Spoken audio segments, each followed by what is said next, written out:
నందు ప్రియమైన దేవుని బిడ్డలారా, యేసుక్రీస్తు నామమున మీ అందరికీ మా హృదయపూర్వకమైన వందనాలు. ఈ 2024 సంవత్సరం జూన్ నెల 11వ తారీఖులోనికి దేవుడు మనల్ని ప్రవేశింపజేసి ఆయన బిడ్డలుగా మనల్ని నిలబెట్టుకుంటున్నాడు. మరి ఈ ప్రత్యేకమైన ఈ సందర్భం ఏంటంటే, ఈ సంవత్సరంలో దేవుడు గొప్ప కార్యాలు చేయడానికి, ప్రార్థనలో గడపడానికి దేవుడు ఈ యొక్క తలంపును బట్టి మనం ఇక్కడ కూడుకోవడం జరిగింది. ఒక 20 నిమిషాలు దేవుని వాక్యం ధ్యానం చేసుకున్న తర్వాత ఈ ప్రార్థన కూడికలో మనం అందరం ఏకీభవించి ప్రార్థన చేయవలసిందిగా ప్రభు పేట మీకు మనవి చేస్తున్నాం. కాబట్టి దేవుని సన్నిధిలో గడుపుట ఎంతో గొప్ప ధన్యత, గొప్ప భాగ్యం. ఎందరికో ఇలాంటి భాగ్యం లేదు. కాబట్టి మనం ఒక్క దినం దేవుని సన్నిధిలో గడిపితే 1000 దినాలతో సమానం. దేవుని సన్నిధిలో మనం గడపడం అది మనకు ఎంతైనా గొప్ప భాగ్యంగా దేవుని వాక్యం తెలియపరుస్తాం. కాబట్టి ఈ యొక్క ప్రార్థనా అంశంగా పరిశుద్ధ గ్రంథమైన బైబిల్లో నుండి ఎజ్రా గ్రంథం 8వ అధ్యాయం 21వ వచనం నుండి 23వ వచనం భాగాన్ని చదువుకొని ధ్యానం చేసుకున్నాం. ఎజ్రా గ్రంథము 8వ అధ్యాయము 21వ వచనం నుండి 23వ వచనం వరకు ఉన్న భాగాన్ని నేను చదువుతున్నాను, చూడండి. అప్పుడు దేవుని సన్నిధిని మమ్మును మేము దుఃఖపరుచుకొని మాకును మా చిన్న వారికిని మా ఆస్తికిని శుభ ప్రయాణము కలుగునట్లుగా ఆయనను వేడుకొనుటకు అహావా నది దగ్గర ఉన్న ఉపవాసముండుడని ప్రకటించి తిని మేలు కలుగజేయుటకై ఆయనను ఆశ్రయించు వారందరికీ మా దేవుని హస్తము తోడుగా ఉండును గాని ఆయన హస్తము ఆయన ఉగ్రతయు ఆయనను విసర్జించు వారందరి మీదికి వచ్చునని మేము రాజుతో చెప్పియుంటిమి గనుక మార్గమందున్న శత్రువుల విషయమై మాకు సహాయం చేయనట్లు కాల్బలమును రౌతులను రాజుల నొద్ద కావలనని మనవి చేయుటకు సిగ్గు నాకు తోచెను. మేము ఉపవాసం ఉండి ఆ సంగతి మా దేవుణ్ణి వేడుకొనగా ఆయన మా మనవి అంగీకరించెను. ప్రార్థన చేసుకున్నాం. కళలు వంచండి, కళ్ళు మూసుకోండి. ప్రార్థన. ప్రేమగల తండ్రి, దయగల దేవ, కరుణామయుడా, నీ కొందనాలు, స్తుతులు, స్తోత్రాలు చెల్లించుకుంటున్నాం. ఇదిగో ప్రభా, యొక్క ఉదయకాల వేళ మీ పాద సన్నిధిలో చేరి నీ ఉన్నతమైన, ఘనమైన, శ్రేష్టమైన నామాన్ని బట్టి మిమ్మల్ని స్తుతిస్తున్నాం. దయగల దేవుడు, కృపగల దేవుడు, మా దేవుడుగా మీరున్న విధానాన్ని బట్టి మిమ్మల్ని స్తుతిస్తున్నాం. ప్రభా, ప్రత్యేకంగా ఈ ఉదయకాల వేళ నీ సన్నిధికి చేరుకొని నిన్ను సేవించడానికి, నిన్ను గణపరచడానికి, మీ పాదాలు పట్టుకొని మిమ్మల్ని బ్రతిమాలుకోవడానికి మీరు ఇచ్చిన అవకాశాన్ని బట్టి నీకు వందనాలు. ప్రత్యేకంగా ఈ సమయంలో కూడి వచ్చిన బిడ్డలందరినీ జ్ఞాపకం చేసుకుంటున్నాం. అల్పునైన నన్ను నీ చేతులకు అప్పగించుకున్నాం. నైనా నీ నోటికి బోరుగా ఉంచుకోండి. నీ సిలువ షాట్ నన్ను మరుగు చేసుకోండి. నీ శ్రేష్టమైన తలంపులు మీరు నాకు అందించి నైనా నిన్ను గణపరచడానికి కావాల్సిన శ్రేష్టమైన తలంపులతో నీకు సహాయం చేయండి. నైనా సమయాన్నంతా మీ చేతులకు అప్పగించుకున్నాం. మీ నామ ఘనత కోసం మీరు మాకు సహాయం చేయండి. యేసుక్రీస్తు మహిమ కలిగిన నామమున ప్రార్థించి అడిగి వేడుకుంటున్నాను తండ్రి, ఆమేన్.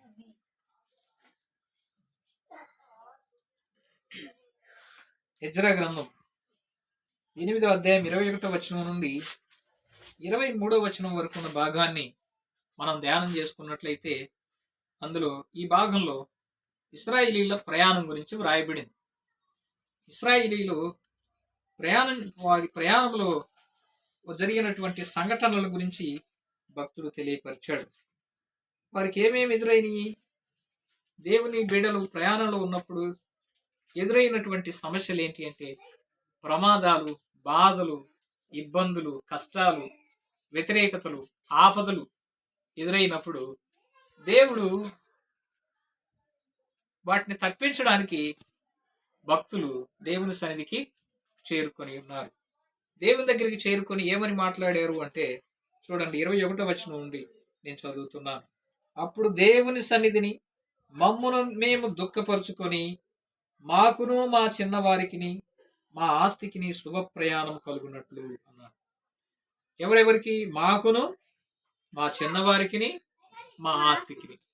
మనం చాలా సార్లు ప్రార్థన చేసేటప్పుడు వాళ్ళ గురించి వీళ్ళ గురించి చేస్తాం, కానీ మన గురించి మనము చేసుకోం.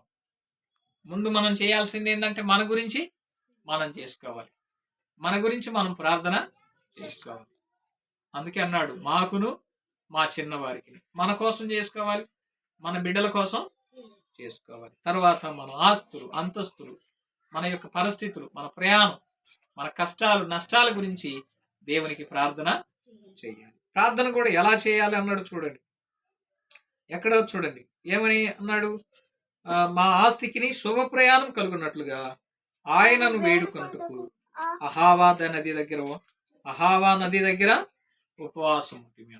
ఉపవాసం ఉండుడని తెలియపరిచింది. ఉపవాసం ఉండుడని ప్రకటించి తిని అంటున్నాడు. కానీ ప్రకటించినప్పుడు దేవుని బిడ్డలు ఏం చేశారంటే ఉపవాసం ఉండి దేవునికి ప్రార్థన చేశారు. కాబట్టి ఉపవాసం ఉండి దేవునికి ప్రార్థన చేయాలి. ఉపవాస ప్రార్థన దేవుడు అంగీకరిస్తాడు. అందుకే 23వ వచనం లాస్ట్ లైన్లో అంటాడు, ఏమంటాడు? మేము ఉపవాసం ఉండి ఆ సంగతిని మా దేవుణ్ణి వేడుకొనగా ఆయన మా మనవి అంగీకరించను.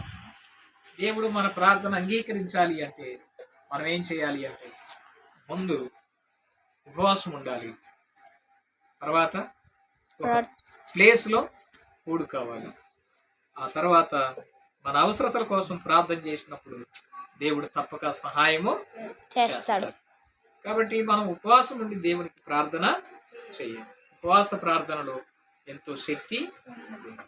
ఉపవాస ప్రార్థన చేసినప్పుడు దేవుడు తప్పక కార్యము జరిగిస్తాడు. ఉపవాసం ఉండడం ద్వారా మన శరీరానికి ఆరోగ్యాన్ని కూడా దేవుడు అనుగ్రహిస్తాడు. కాబట్టి మనము దేవుని సన్నిధిలో మనం ఏం చేయాలి అంటే ఉపవాసం ఉండి ప్రార్థన చేయాలి. ఉపవాస ప్రార్థన ఎంతో బలమే. కనీసం నెలకు ఒకసారి. చాలా మంది 7 రోజులు ఉంటారు, కొన్ని రోజులు 30 రోజులు ఉంటారు, కొంతమంది 3 రోజులు ఉంటారు, కొంతమంది 40 రోజులు ఉంటారు. కానీ మనం ఉండే స్థాయిని బట్టి మనం ఉపవాసం ఉండి ప్రార్థన చెయ్యాలి. కానీ ఉపవాసం అనేది చాలా ప్రాముఖ్యమైనది. చూడండి 2వ దినవృత్తాంతముల గ్రంథంలో ఒక మాట రాయబడింది.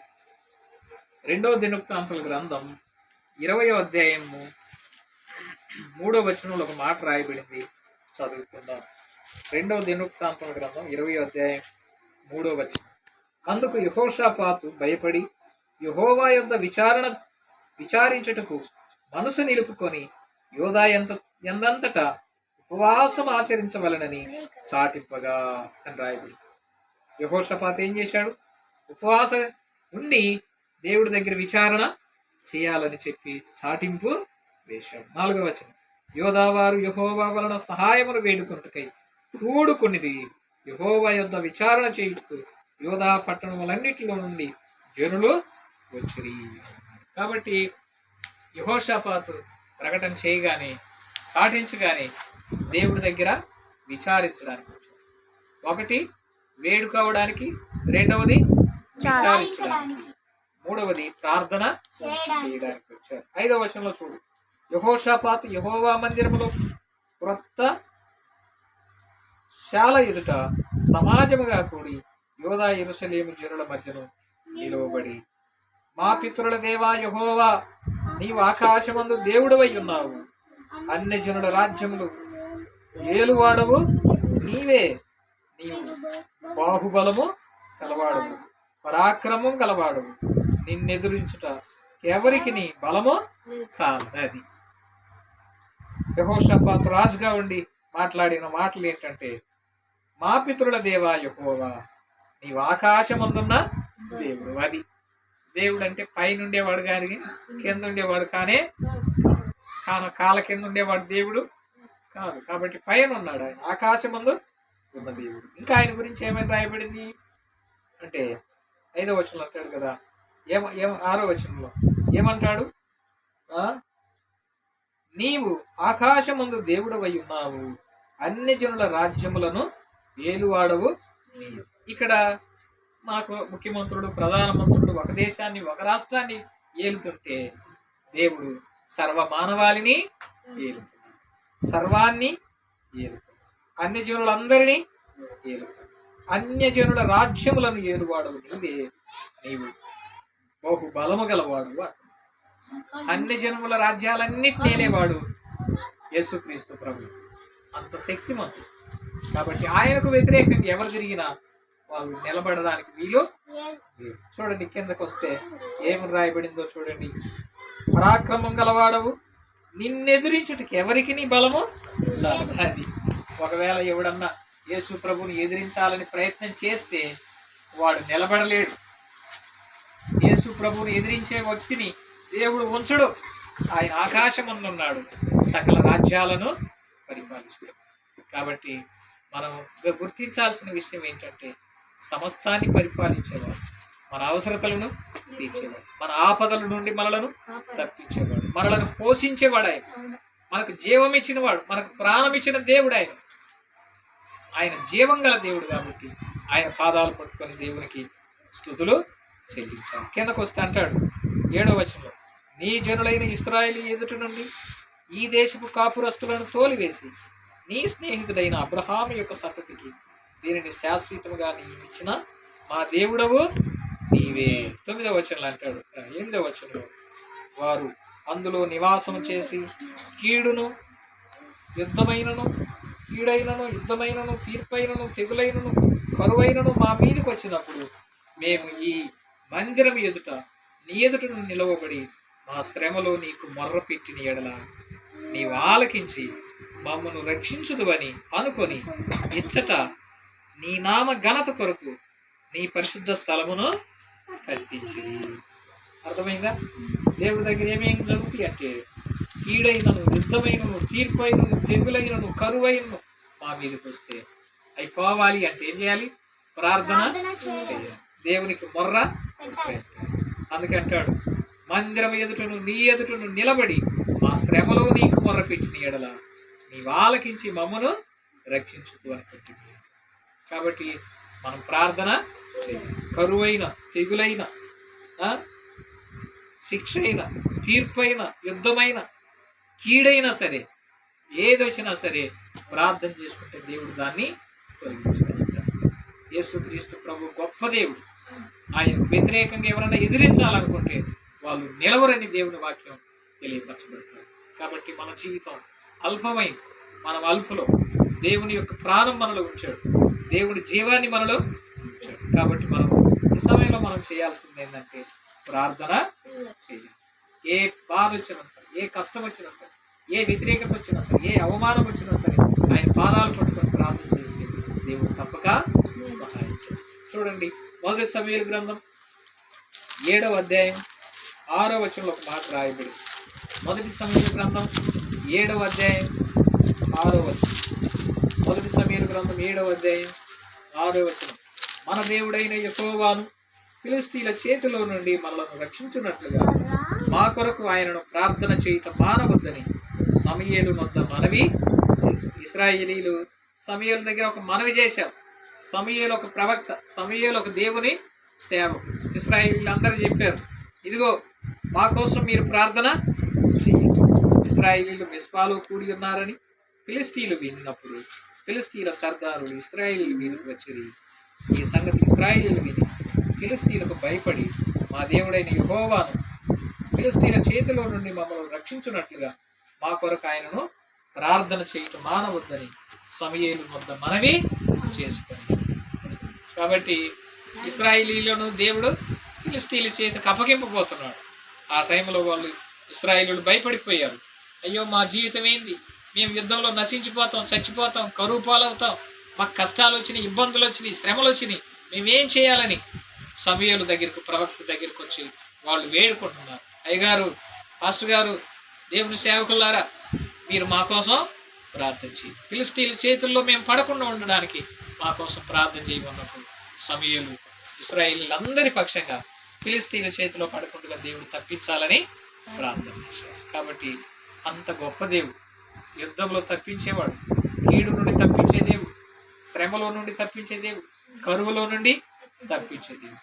దేవుడు కరువు తీసేసి సమృద్ధినిస్తాడు, కరువు నుండి తొలగించేస్తాడు. కాబట్టి ఆ సమృద్ధినిచ్చే దేవుడి పాదాలు పట్టుకొని ప్రార్థన చేయి.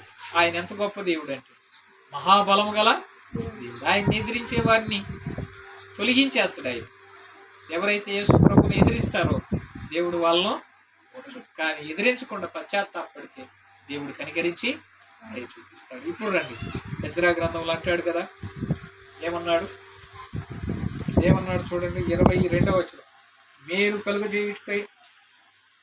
కలుగజేయుటకై ఆయనను ఆశ్రయించు వారందరికీ మా దేవుని హస్తము తోడుగా.